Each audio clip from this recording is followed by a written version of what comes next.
Hey everyone, it's Moderator Monday, and I'm Desiree, and I'll be sharing with you about the course Awesome Science Historical Geology and the impact that it's had on our family. And I will have to admit, when my daughter chose this as her science, I was a little bit disappointed. I wanted her to choose a different science, but it did end up being what I wanted. And so many of you may recognize these videos from the site, the Awesome Science, and it also comes with these field guide books. This one's the Yellowstone one, and there's also a Grand Canyon one, and it has a lot of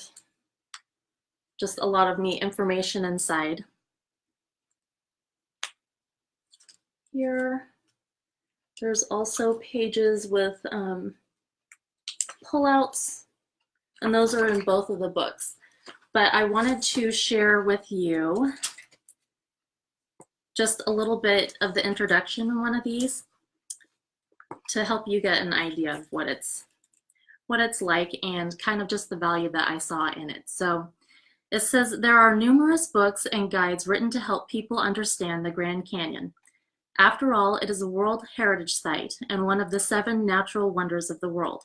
The vast majority of the interpretive literature available on the canyon is based on evolutionary theory.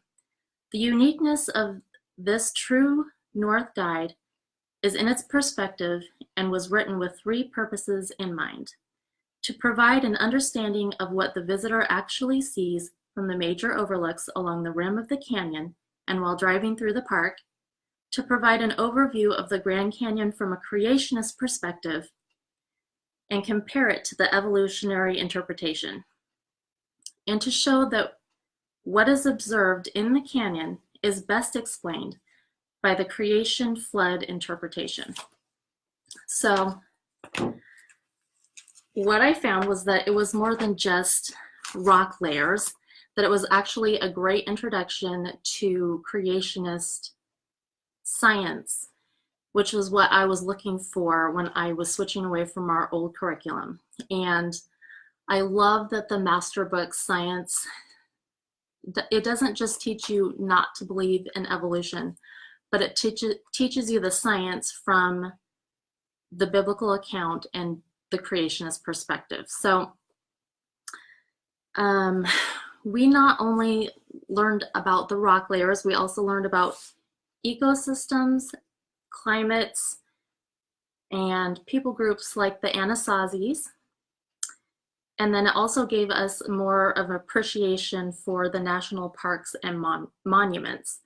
And one of the things that most surprised me, and it was just a delight to learn about, was how I didn't realize we'd be learning about the Ice Age and the fact that it was brought about by the flood and the atmospheric changes that had happened around the world. And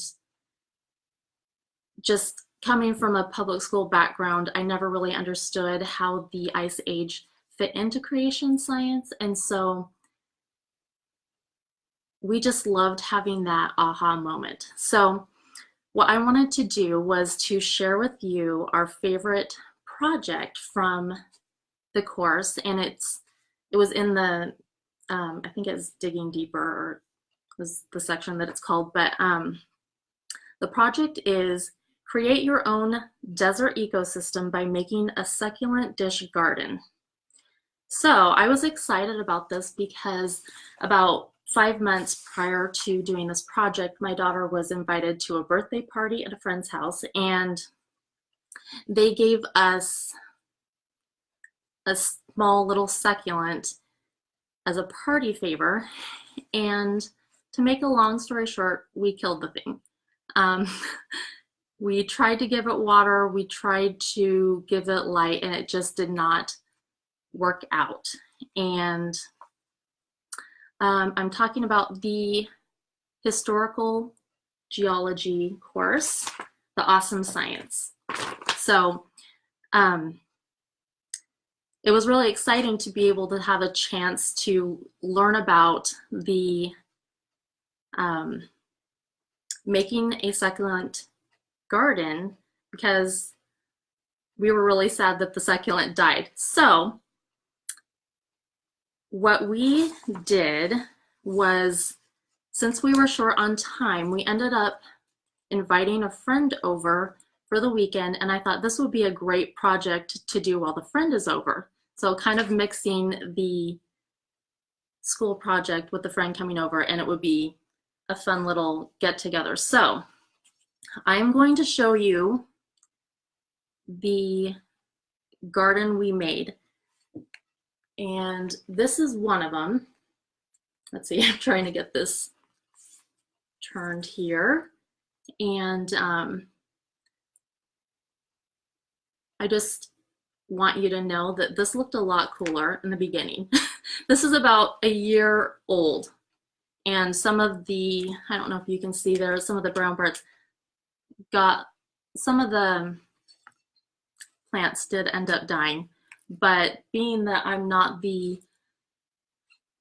best gardener in the world, I'm pretty proud of us for keeping it alive. And basically, we had a really fun time making these different succulent gardens, and I'm going to post pictures of them in the comments after this so that you can see what they originally looked like. And so I wanted to share you some of the things that we used as part of our research. Was we got this cactus and cactus potting mix for fast draining formula. We also got these rocks to put on the top here. You saw them in the other, or in the dish that I showed you. And basically you're going to find a lot of conflicting research, I think, about how much you're supposed to water it. Some people say you're supposed to spray them. Some people believe that you are supposed to soak it and then not water it for a while. So we took the soaking it and not watering it for a while approach because it seemed like the most natural way of doing it, because in a desert it would rain and then not rain for a very long time. So we went with that approach. And I also think that the rock layer on top helped keep it more alive. So the other thing that we discovered, now this wasn't a part of the project, but we had so much fun doing it. We learned that we could actually propagate these and make more. And I wanted to show you. So this is one of the branches that actually broke off of the succulent garden. I think one of the kids accidentally dropped their bike on it. We put it outside because we were experimenting with different levels of light, which putting it outside eventually did make it do better. So basically what you can do is break off these little, I don't know, leaves. I don't know what you call them, if I can get one off. So breaking it off, and what happens is what you would want to do is get a dish and put this soil in it and let them sit there for a while. What they need to do is get a little, almost like a scab forming at the end of the tip of the leaf, because that's going to help regulate the water. And so if it doesn't form and you water it, it's going to soak up too much moisture and then it's going to die. Now, based on the research that we did from it, they said you're going to get a lot of failures. So we're still working on this. This is still going on. So I wanted to show you one of the leaves that has already sprouted. I don't know if you can see that. There you go. There's the roots. So what I'm hoping to do is continue to water it. Now, the difference in this one and the way that you would water that is that one you would want to spray. That is how it will get more moisture and create more roots. The garden is the one that you want to soak, at least based on the method that we chose. And so actually my daughter, I didn't realize this till the other day, had taken some of these off and put them on some soil and set them outside. We live in a pretty mild climate, it's wet, and these were actually sprouting in the, let's see, trying to, I think it's that. These were sprouting in the pot outside, and we weren't doing anything to them. So I'm kind of excited about these and seeing if we can actually plant them. We have not planted any yet. I have another one. It might be hard to see. There's, I don't know, there's a tiny little bud on there. I'm really hopeful it's going to start growing a new one. So, anyway, that is how our experiment has continued to go on, and just getting more into the propagating of the succulents. And you could even do, if you wanted to even take it further, you could do a couple different gardens with, you could do rocks versus no rocks and see how the two compared. Like, did one survive more than the other?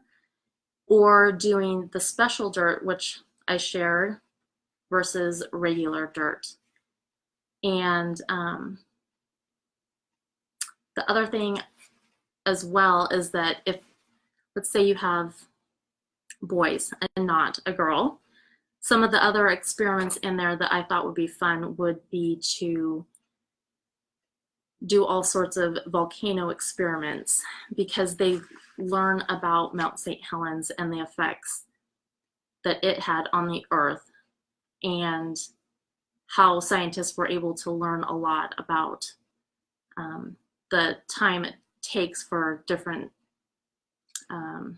erosion and valleys in the rock to form. So, so you could do, I think the experiment that never gets old for my boys is the Mentos and Coke, and you could play around with that and get all sorts of results. And so basically what I took away from doing these succulents is an awe and wonder of the varieties that God created of the succulents and cactus, and it just reveals the beauty and creativity of our Creator. So I hope that you found this helpful and that you'll check out the Awesome Science course. It comes with a teacher's guide as well, but it's got these videos here and the two books. And these would be great if you're going on vacation there too. So thanks for letting me share with you, and I will post the course in the comments as well as the old pictures. So talk to you later. Bye.